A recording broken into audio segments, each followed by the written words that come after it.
Alex, I wanted to get you on tonight because it has been a bit of a crazy week. Everything's blowing up. Everything feels like we're in opposite world at the moment. So Boris Johnson, I've traditionally categorised as a bit of a liar. Don't know if I'm a maverick like that. Is that new ground? He's been doing it since what? What was his newspaper he had? Not The Spectator. He was before that. Telegraph, his first paper? Right, so... No, he was at the Times when he got sacked for making up quotes, I think. Yeah, because he said he misquoted and got a quote, I think, from his uncle. His uncle said that after the fact, and he claimed it was from before the fact. Right. So he got sacked. I love the fact...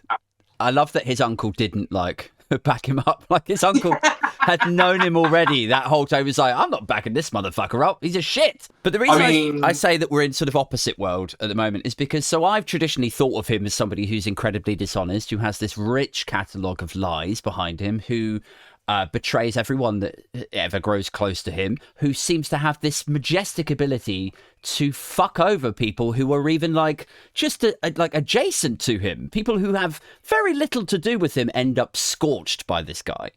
And yet this is the week where he's in the spirit of transparency and candor, I've got nothing to hide. I just want to make sure this inquiry is armed with all of the information that it needs to get to the truth. And he's voluntarily handing over the WhatsApps that the Cabinet Office are threatening to go to court because they don't want to release it all. So in a weird, warped way, right now, he looks like the honest guy, right? It feels like something else is going on. He is that stupid. At the same time, there's something else. He must have had advice from someone saying, you're gonna have to give that over. No, there's no two ways of getting out of this. But I'm also going, is he just pressing the mute button and just terminating the entire thing? He's like, right, I'm going down. I'm yanking a lot of you with me, and I'll rebuild my political career. Or maybe he doesn't care about his political career anymore, and he's more than happy just to take his many millions. Because, he didn't pay for any legal expenses, has he? No, well, that's another social policy for MPs for the Conservative Party. He's saved around, £200,000-300,000 in legal fees? It's reported to be about that. Yeah, 200 to 300,000. It's amazing how much socialist benefits you get as an MP, but the rest of us can't get it. Yeah. And if you're a Tory MP, there's no problem with that. I was working it out the other day. So they get the legal expenses if it's an inquiry or a committee meeting. They get subsidised food. They get subsidised beer or alcohol in general because they've got the bar. Yeah. Childcare, I found out, they can claim it back. And then, Childcare, really? Yeah, childcare. They can claim back childcare. Fucking hell, I should be an MP.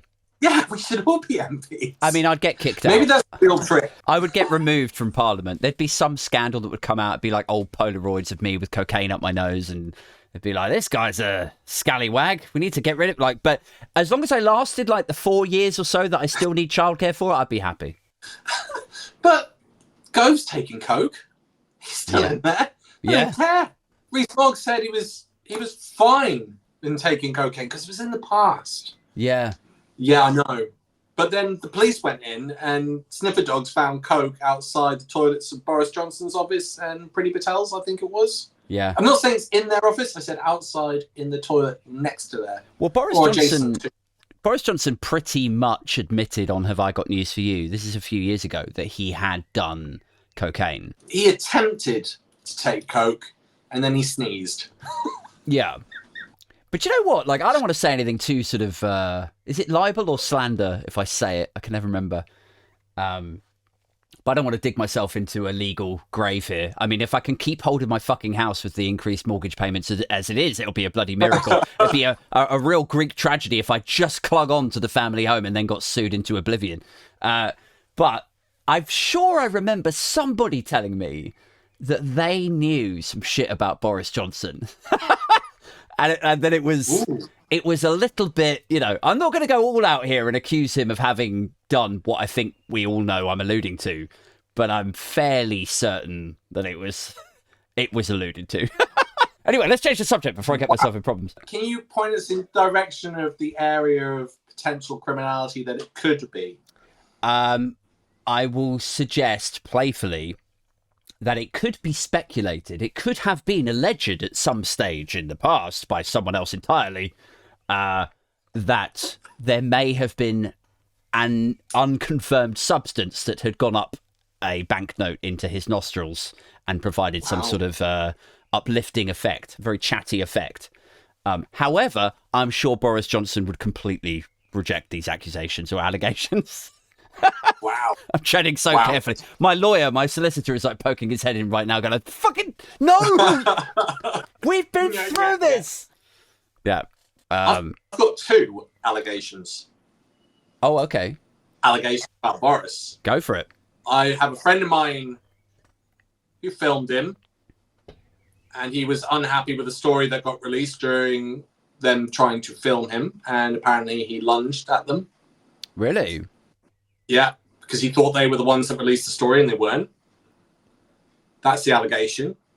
The other allegation is, and it came out through friends of mine who have connections inside Whitehall.